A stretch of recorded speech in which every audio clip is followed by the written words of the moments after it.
Alright, I'm here at one of the Bridgewater malls. I think we're in Cookville, it's called. And I'm early for an appointment at the eye clinic, so I'm just going to take this opportunity to drink some coffee and maybe I'll answer a few questions from the Q&A. I've been so busy recently that I've been meaning to do it like every day, but it keeps not happening. Oh, am I backlit? I should check the sound volume, eh? Fuck, gotta be professional about this stuff. Oh man.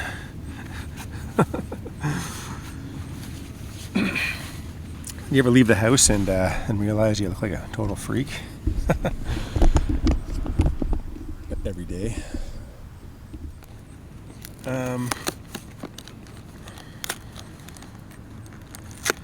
So I think we might have been about here. Jamie Hopcraft comments, "You deserve a verified account."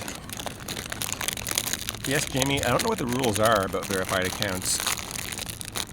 I just applied for one on Instagram again. I'd been turned down a bunch of times, but I felt like this time there was more stuff to submit, and they haven't said no. And I submitted it about a week, so maybe they're thinking about it. I don't know how that shit works. I don't really care, but insofar as there's fake accounts, it'd be nice to be, verified, I guess. You guys like peaked greens?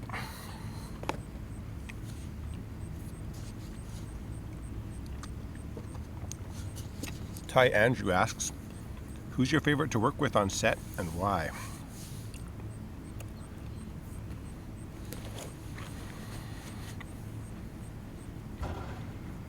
Huh.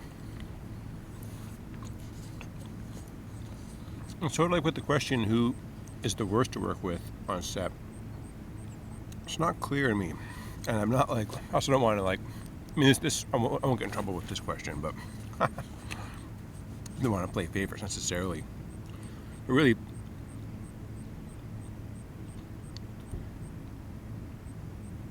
I like to see Pat. I'm happy on set. He's just so friendly, Randy. But everyone's friendly, so I guess the odd time someone's having a bad day, but it's a pleasure all around. Greg Wilkerson asks, "Why are you such a twiggy alien fuck goof?" Well, Greg, I think the saying goes, "I am what I am, and that's all that I am." What can you do? Now, where are some more questions?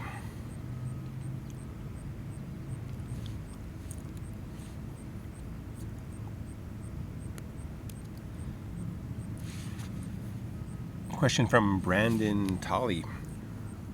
"Oh, who was the most difficult to work with on set? Actors, directors, producers?" Yeah, I'm not going to comment on that right now. I still work with the show, and there's no one that difficult to work with. So, all right, moving on. Question from Eric Baum. "Do you think the show would have this huge cult following after being in the first season, or be as popular in today's pop culture?" Did I think that? No, sure as hell didn't. Man, oh man, I thought the show was going to be one and done, basically. Part of it was the mockumentary style. It just wasn't popular. It wasn't really around, I guess, before Trailer Park Boys. And so it just seemed so rough to my, sort of Hollywood or more polished, sort of media sensibilities. It just seemed, although it was funny, it was just so rough and just rough around the edges that I didn't think it would go anywhere. And it's absolutely amazing. It's been 20 friggin' years. And it's, maybe more popular than ever. Unbelievable.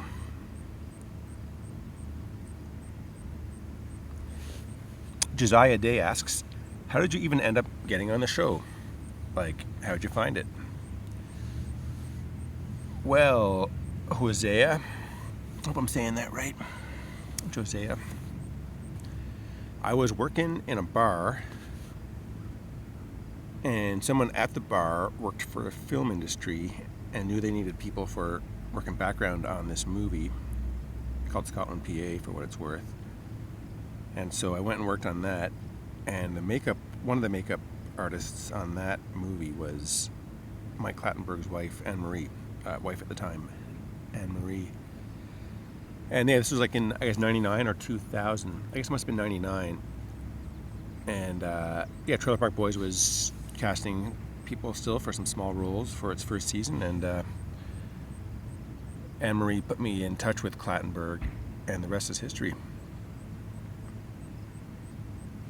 Scott Corkum, group expert, asks, which park location was your favorite for filming?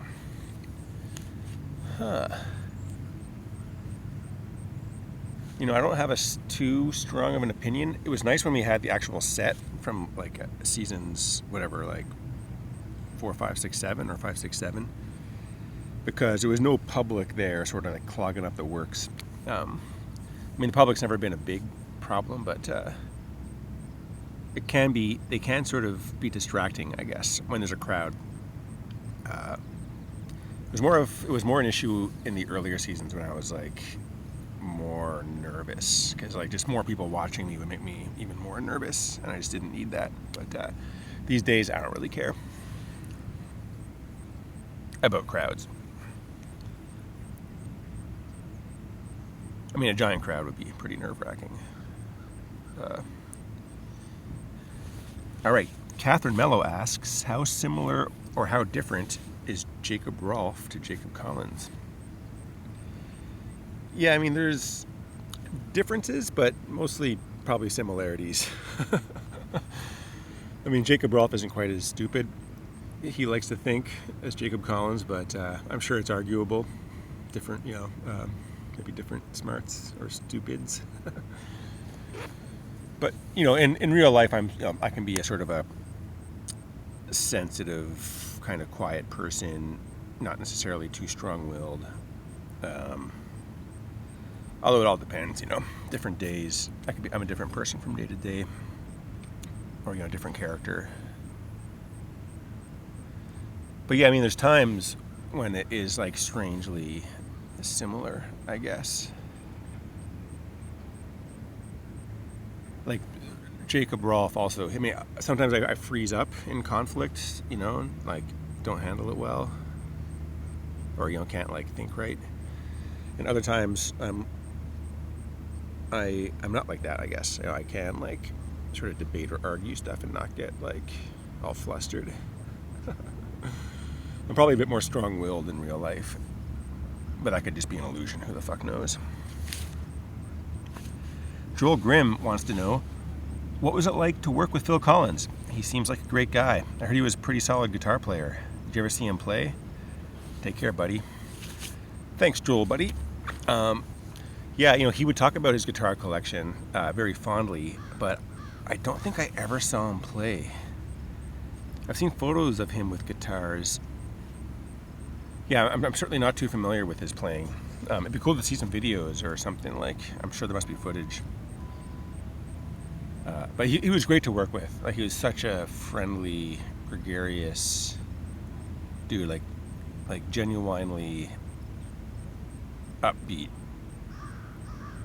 He's definitely a character, like a bit of a lumbering, you know, oaf in a certain sense, or at times, but like in the most, you know, like the most endearing way, I guess. Yeah, it was a pleasure. It was shocking, and yeah, obviously, like, it sucked when he passed away unexpectedly from my perspective. Like, I think a lot of people's perspective. All right, thank you, Joel. Next little set here. Alex Tedesco wants to know, here's a question for you. Can we get a BAM? Sure can. There's only a couple old ladies over there. BAM! Everybody. Woohoo! Lisa Jones Formica, hey, contest winner, wants to know, was anyone actually injured while filming the show? Did you do your own stunts? Thanks, Jacob. Well, Lisa, yes, I did my own stunts. Yes, I was injured. And, I can't think of any. Oh, yeah, Ricky, Rob would get injured all the time. Man, he would fall down. Like, he had a weak ankle, so it would tend to roll. And he would do so many, like, falls on the show that were at least supposed to be controlled or be partially controlled. But, that kind of stuff fucks up. It's hard to do it. I'm shocked that he would fall so often and not get hurt, frankly. Yeah, he's had some injuries on set. And yeah, stunts. I mean, the stunts obviously were never huge for me. Although for the horse going through the wall one in must have been season 12. Horse going through the barn. That one they tried to make me do it. They weren't even calling that a stunt. Like the day before it was supposed to happen, I got approached by someone from production, and they're like, "So, has anyone spoken to you about the stunt tomorrow?" And like, "Oh no, it's not a stunt." And they call it something like a feature or something, because if they used the word stunt, then they would have had to like treat it differently, and either pay me more, or actually hire a stunt person. But anyway, so the person describes, the next day how I'm supposed to like, "Oh yeah, we've weakened the boards so they aren't solid, so you should be able to just like throw yourself back through them, and it won't be too bad." And my back was pretty sore at the time. Like, I got a bad back that sort of comes and goes, and I was not into that at all. And so I made them like hire a stunt person. It was actually I can't remember his name. Oh, I'm such an idiot. It was John Dunsworth's son, who he was working transport mainly, but he also does stunts. What's his name?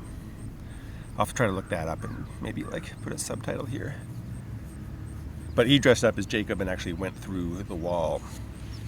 And granted, he threw himself through the wall harder than I would have. Like, he's a professional stunt person, but he was like, watching him do it, I was like, holy fucking shit, thank fuck I didn't do that. Like, he was bleeding and battered by the time it was done. Man, oh man. They do sometimes, I mean, it's common, but like sometimes, yeah, they can be a bit, try to cut around the rules a little bit. Sometimes that was crafty, I thought. As if Julian's running the production. Man, oh man. Cody Kraus wants to know, how is BAM chosen as a catchphrase? Good fucking question. Like, it is or was sort of around in society, but yeah, I mean, I assume it was Clattenburg's brainchild. They started making me do it. I sort of feel it was Clattenburg because ever since the boys took over, there hasn't been a BAM in the scripts. So, make of that what you will. Okay, I'm gonna go for a dip here. Man, Tim Hortons coffee is so weak. But at least there's caffeine in it.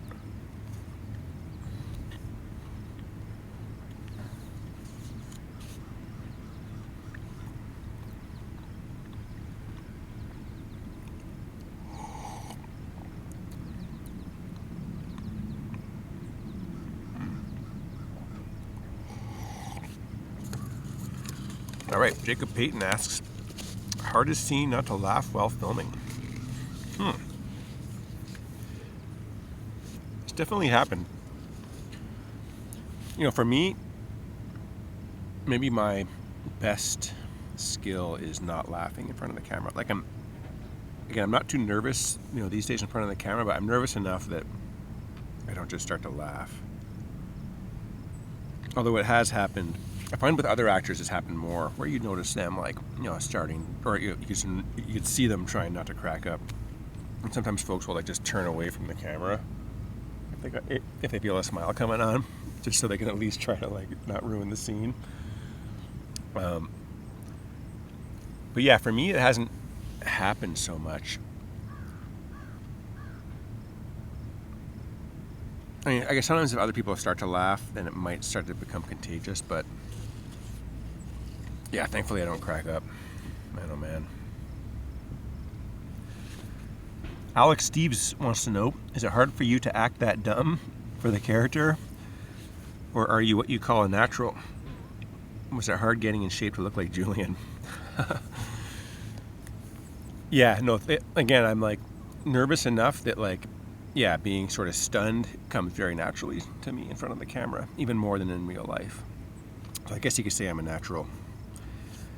And yeah, I went into training for about 3 months before doing the Julian scenes to try to like increase my upper body mass with mixed results.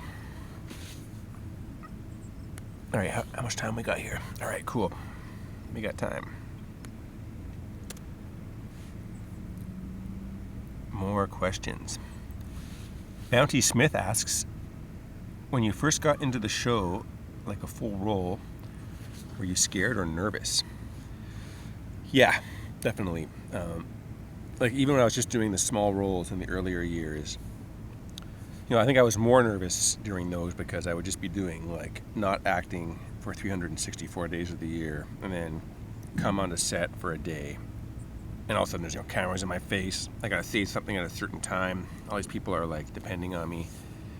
And I would totally like basically freeze up and get like, you know, stage fright and, or, you know, some maybe milder version of it. I think that's pretty much how the Jacob character was born. Like, stunned, not particularly reactive, and dumb. Or at least seems dumb because he's nervous and, you know, and awkward. He's pretty dumb. And then yeah, like once I started to do my role expanded, then after being in front of the camera for a bunch of days in a row, I got used to it more. You know, going back, the first days scenes can be a bit more nerve-wracking. But yeah, it's not like it used to be in the old days. Man, oh man.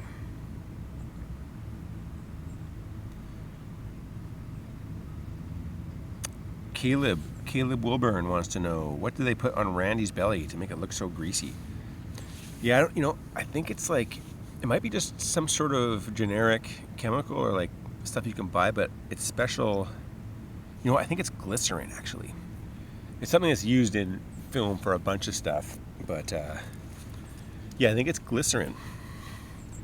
It doesn't dry, I guess, very fast, so it stays wet and sweaty looking for a long time.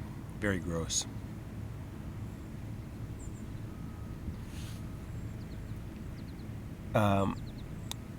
Kawitchel McGuire wants to know which actors actually ate the most burgers, smoked the most dope, were the liquor. I think maybe Mike Smith partied the hardest. Who would smoke the most dope? Rockpile, guaranteed. What was the third category there? Oh, ate the most burgers. Probably Philadelphia Collins. Dude liked burgers in real life. Big time.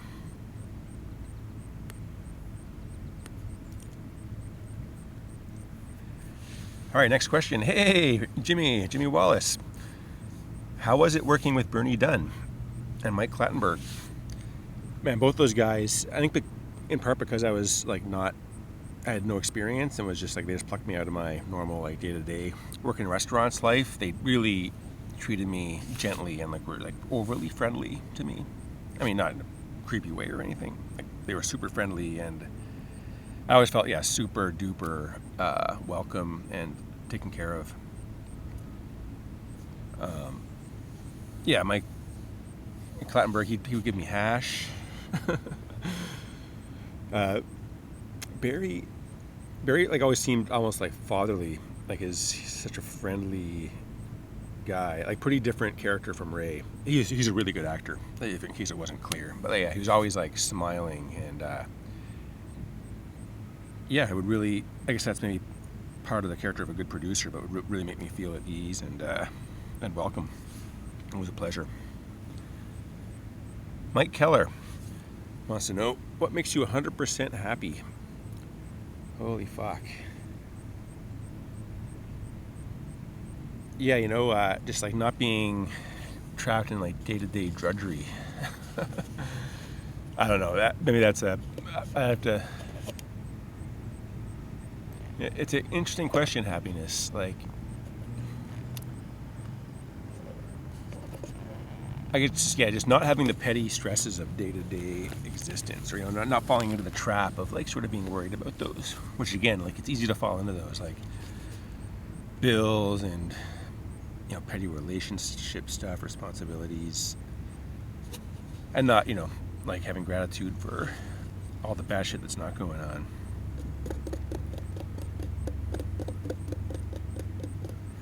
Yeah, that's a pretty philosophical question. We can revisit that one sometime in the future. Or not. Good question. Davis, or Davy Richard, wants to know, were they dicks to you like they were to Trevor? Oh, were they dicks to you like they were with Trevor?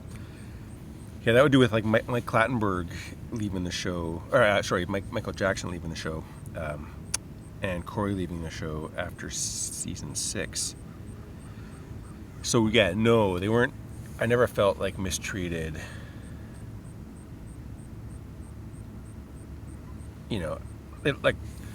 They would continually and still do get my name wrong in the script and on set, which can it was a little bit annoying, but yeah, I mean that's understandable, and it wasn't a problem. Don't even know why I mentioned it. It's kind of funny actually. Like this many years later, the actors will be like, "Corey and Trevor, come here!" Like, it's Jacob, guys. But no, I mean, I did, like the pay was a bit low when, like over the first bunch of years between, I guess, seasons 1 and 7, my pay scale increased eventually, but then they cut all our pay for season 8 so they could help, like down to scale. There's a minimum they had to pay us still. And it was great. I mean, in terms of work goes, I've never gotten paid more doing anything else, even at the minimum rate. It's about $1,000 a day, basically, which is fucking awesome. Jesus Christ, I could use a day of acting right now, for fuck's sakes. What was I even rambling about? I sidetracked in my own brain there. Oh yeah, so I would take a pay cut, but then like they increased it some, like again over like in recent years. So no, they weren't dicks to me like they were to Trevor.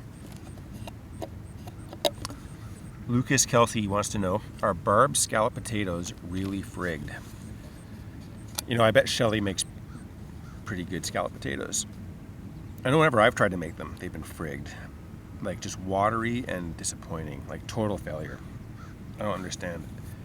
Like somehow, like what is it? You got layers of potatoes and you sprinkle butter and flour between them, some salt, and you like put a bunch of milk in the pan. Maybe is there egg in there? Anyway, it's supposed to sort of thicken up as it cooks, or by the time it's done cooking, like the fat and the flour combine to make like a thicker whatever. But yeah, for me it just fails. I haven't tried in years, but I'll try again sometime. Clarence Bradley wants to know, is Randy's gut that big? Can you hear the cheeseburgers and cola coagulating in there? Yeah, Randy's gut is sort of fascinating and alarming, frankly. He does, like inflate it to maximum for scenes, I think, so it's not quite as like taut in like sort of, throughout the day, but it is like surprisingly round and taut. Like most bellies are really quite soft, but his is weird, man.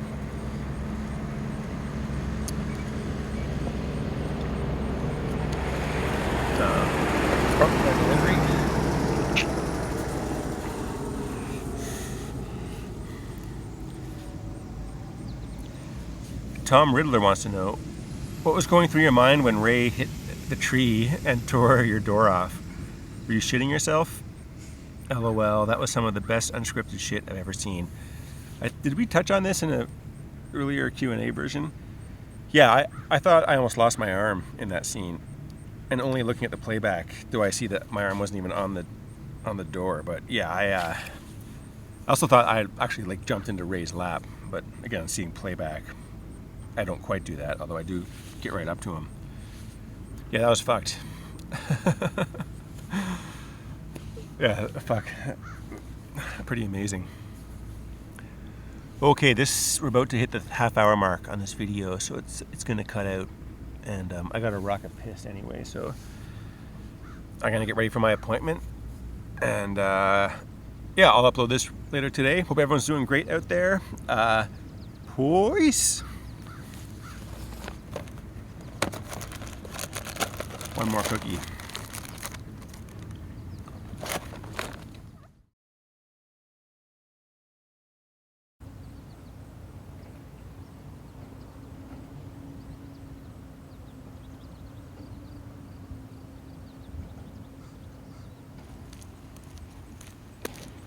Man, I'm gonna dump my piss jug and show you guys the wildflowers over there. Fucking nice.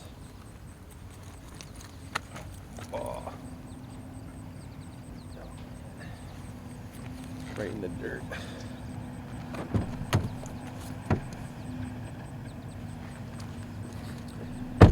So, bonus tip for a piss jug, gotta get an Algene. Shatterproof. I won't actually test that, but leak proof. Nice wide mouth, so you don't get like, I don't know, back piss as easily.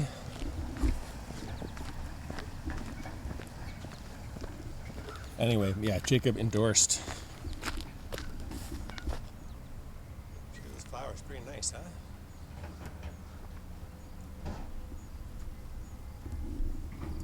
Alright, I don't want to get piss on my camera.